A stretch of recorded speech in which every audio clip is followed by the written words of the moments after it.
Tracking Isaias, the tropical storm may be on the way out, but the damage left behind will be felt for days to come. The massive power outages, the aftermath, and the cleanup now underway. Good evening. Thanks for joining us on such a busy day. I'm Natalie Pasquarella. Tropical storm Isaias quickly moving out of our area, but leaving millions of people without power. Now the cleanup starts. The storm responsible for at least 2 confirmed tornadoes. The wind was the biggest issue for us, causing major tree and building damage all across our area. Let's get to some video just in. Look at that. That's from Yonkers, showing just how strong those winds were. Believed to be the reason that scaffold collapsed onto those cars below that you really can't see anymore there. No word of any injuries, but the 2 cars were damaged. And check out this video. This is from Waldwick, New Jersey. Fallen wires reportedly the cause for at least 2 vehicles that caught fire there. Luckily there, no report of any injuries either. We have live team coverage for you of all the damage left behind and the cleanup now. We want to start with Storm Team 4's Janice Huff. What a day, Janice. Oh, boy, Natalie, it was. And you mentioned the power outages. This is a breakdown county by county around the tri-state in terms of the numbers. And you can see every county affected by power outages around the tri-state, with the majority of those being from Fairfield and Westchester counties down to Bergen and Morris County and the Jersey Shore, too. And many areas may be without power for more than a couple of days because it's going to take a while to get around to getting all those trees cleared up and power back on in some spots. The wind gusts now have died down a little bit off to the south and west, but not to the east. We're still seeing gusts up over 40 miles an hour in places like Bridgeport and Islip, but an hour ago those gusts were over 50, close to 60 miles an hour. So at least that's a bit of an improvement. Well, there goes Isaias. The storm is moving away from us rapidly. The heavy rain has already entered into parts of southeastern Canada, up near parts of the New York State border. Top winds are still at 65 miles an hour. This is a powerful system and didn't lose a whole lot of punch even when it got to us. 995 millibars, the pressure, that's slowly rising and it's escaping to the north-northeast at 40 miles an hour. So the gusty winds will linger for a few more hours. They'll die down overnight with improving conditions. Some of you already seen some clear skies, some sunshine, and that's going to be great news. We will warm up again tomorrow, back to summer levels into the 80s. Like I said, those power outages may continue for a few more days. Natalie, back to you. All right, Janice, thanks so much. Sadly, we have to report the storm turned deadly in the city in Queens. That's after a tree fell on top of that van, killing 1 person inside. This happened in Briarwood. News 4's Miles Miller has been live there pretty much all afternoon. Miles, what have you learned? That's right. They have finally removed that man's body from where this happened. But I want to show you exactly where this happened. You see the car, the big van here, which was involved in it. But let me show you the trunk of that tree, a massive tree trunk that really lifted out of the foundation of the lawn of that home and then toppled onto a man who was in the passenger seat of the car. We're told by police it happened at 210 here at 84th Drive in Briarwood. When police arrived, they parked right across the street, and then another tree on that same block toppled onto the windshield of their vehicle. People who came to the scene in the minutes after this happened tell me they couldn't believe what they saw. I felt very sad, you know. I'm very sad because, like I said before, the engine was running. I assume that that's why the people, there were people inside, and they couldn't get them out because they told me that they had to cut the tree in order to get the people out. You've seen blood on the windshields. It's pretty bad. I don't know how many people were in there, but I stuck around for a little bit. Saw, you know, the first responders started coming, started trying to break everything open, but. As you can see, it's a really tough situation to deal with here for the Parks Department. They're in charge of all the trees in New York City, so they are cleaning up all the branches, all the leaves left behind.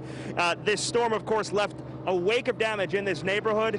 The investigation is ongoing by the NYPD's Collision Investigation Squad tonight to figure out how that happened, how that man was crushed inside that car. His identity has not yet been released. We are live in the Briarwood section of Queens this evening. I'm Miles Miller, News 4 New York.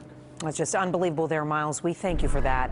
Let's go to a close call now in Brooklyn. Take a look after part of a building collapsed there on North 5th in Williamsburg. You see the debris crushed a car there. News 4's Adam Cooperstein live at the scene with the work underway to get it all cleared out. What's left behind there, Adam?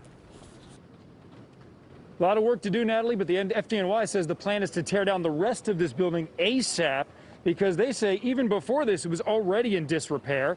And then at around 1 o'clock, when those winds were at their strongest here in Brooklyn, that 100-year-old building you see just didn't stand a chance.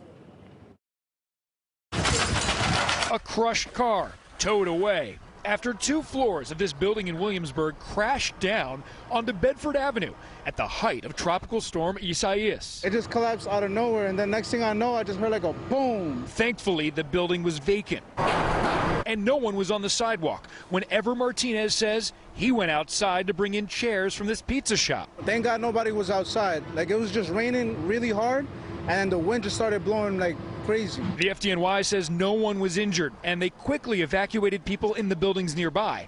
And just to be safe, they also took down the loose siding next door. Due to the wind conditions and the stability of what's remaining of the building, they're gonna tear it down as soon as possible. A crowd gathered on busy Bedford Avenue to check out the damage. The building itself vacant for years, neighbors say. News 4 also learned the owners filed an application to demolish it in 2016, but never moved forward with the project. Never seen anyone coming in and out there, so I'm thankful. I'm thankful that at least it wasn't a place that seems to be lots of people, though I hope to God there was no one in there in general. Again, no one was hurt. This entire block is now fenced off by police. The Department of Buildings says there were no open violations on this building, and if there's any kind of enforcement action necessary, they won't know until they investigate what's left of this. Reporting live in Williamsburg, Adam Cooperstein, News 4 New York. All right, Adam, thank you. Let's talk about these power outages. More than 2 million people right now without power across the tri-state. Here's a little bit of a deeper look. This includes more than 1 million just in New Jersey alone. JCPL and PSEG reporting the highest amount of outages in the Garden State. In New York, more than 473,000 people without power. It's a little bit better, just a bit, in Connecticut with just over 382,000 customers. Isaias spawning tornadoes up and down the East Coast, at least 2 confirmed in New Jersey. One in Strathmere and another in Ship Bottom, leaving a path of damage to the homes there. And the South Jersey coast was pummeled by this storm.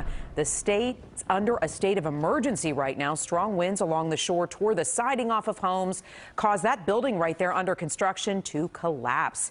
News 4's Brian Thompson live for us in Long Branch with a look at the damage. Brian. Yeah, damage everywhere. And for the record, my wife tells me we are without power also and have been for hours. You can see just a bunch of matchsticks behind me, really. But when that house collapsed, it collapsed on another house. It was a very close call for the residents inside, as it's been a close call for a lot of people today. This tornado south of Atlantic City and Strathmere, one of 2 in Cape May County, is proof of the ferocity in this storm as it came up the East Coast. A few miles away in Ocean City, the high winds ripping a roof off this home. By the time it reached Ocean Grove, some of these tents didn't stand a chance as we watched the fly cover rip on one side, then finally tear away from the structure. Catherine Burke scrambling to save possessions. I just had a feeling things were going to go bad, so I started hauling stuff in best I could. So this is what you get living in a tent at the shore. On the Garden State Parkway, a passenger van overturned, though not clear if it was wind, rain, or avoiding another vehicle. On Route 4 in Clifton, the worst of the rain slowed traffic but didn't stop it. There were lighter moments like these cops pushing a porta-john off Ocean Boulevard in Long Branch, or this tumbling pizza box rolling across the same roadway. Nearby cars had to dodge an errant trash can. And in Belmar, a parasailer taking flight just before the worst of the winds arrived.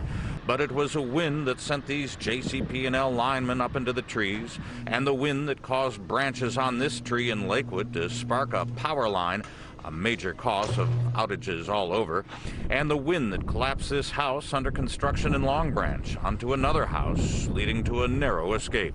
They got out safely. A mom and her toddler. Yes. And the baby was sleeping, I heard actually in the back room where the house fell on top of. So they're all okay. Yes, they are, and that's all that matters. But in Monmouth Beach, police were called to the beach for a report of a female swimming who was not seen returning to shore, and for another caught in a rip, but he was brought to shore about a mile up the coast late this afternoon. I've been in touch with the police chief of Monmouth Beach, and he says there is no update at this point on that report of a swimmer who went out into the ocean but was not seen returning. Live in Long Branch, Brian Thompson, News 4 New York. All right, Brian, let's hope for the safe return and that you get your power back, too. Thanks. These pictures just in on damage to train tracks across our area because of downed trees here. Service remains suspended on the New Haven, Harlem, and Hudson lines on Metro North, trying to clean all that up. Throughout the day, lines above and below ground were suspended. LIRR service still suspended system-wide. Let's get out to News 4's Rana Novini live in Hoboken with pretty much a commuter nightmare out there, Rana. Yeah, Natalie, and luckily we don't have the normal volume of commuters as we usually would, but still it's been rough for people who did have somewhere to be today. Many of them stuck here in Hoboken, either trying to take a PATH train or a bus or wait for a ride because NJ Transit trains have been suspended for about 4.5 hours now. And here is why. Take a look at this photo that NJ Transit tweeted a little bit ago showing one of the issues they're seeing. These are downed trees and branches on a train near Summit, New Jersey. Crews have to, of course, remove those trees, repair the overhead wires, and then restore service. We don't know yet when that will be. It's similar to what we've been seeing all around Hoboken today. A lot of trees and branches falling because of the wind, down power lines in the area. Crews have been busy cleaning that all up all afternoon after the rain cleared out. The police chief and the mayor are urging people to still stay indoors today, even though the sun has come out and it might be tempting for people to come outside. But they're saying the crews still have a lot of cleanup to do, so they want people to stay off of the streets. Back to the commute here, we talked to a woman who works at NYU Langone Hospital. She is trying to get home tonight to Secaucus. At least we have a backup. That's the best thing. Like most of the buses, the trains, subways were not working, but at least PATH was. I was wondering why, but at least we had an option. Yeah, luckily she had someone to come pick her up here from Hoboken. Again, we don't know when train service will be restored. And one note, no flooding in Hoboken. We kept an eye on that all afternoon, and no flooding issues to report. Reporting live in Hoboken, Rana Novini, News 4 New York. All right, Rana, thanks so much for that report. Well, you might be wondering where my co-anchor is. Chuck was on his way here, but was unable to get here because of some trees down in Connecticut. He's going to explain for us. He does join us live on the phone. Chuck, do we have you? Oh, I'm here, and it was a bit of an adventure. Ellen and I were heading into the city around 1 o'clock today, and we got very quickly stuck in a massive traffic jam on the Merritt Parkway southbound. Huge tree across the parkway.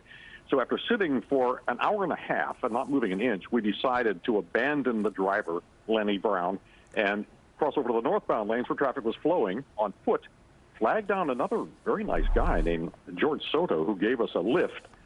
And then we had quite the adventure heading back to the house. Yeah, that's right. Okay, let me get this straight. So you found a driver to take you back, you and Ellen, your wife, Ellen, your lovely wife. And this is some of the damage we're looking at you saw on the way back? Yes, I mean, we had to dodge at least a dozen times. Fallen trees on the Merritt Parkway, on the road to our house. It was quite a.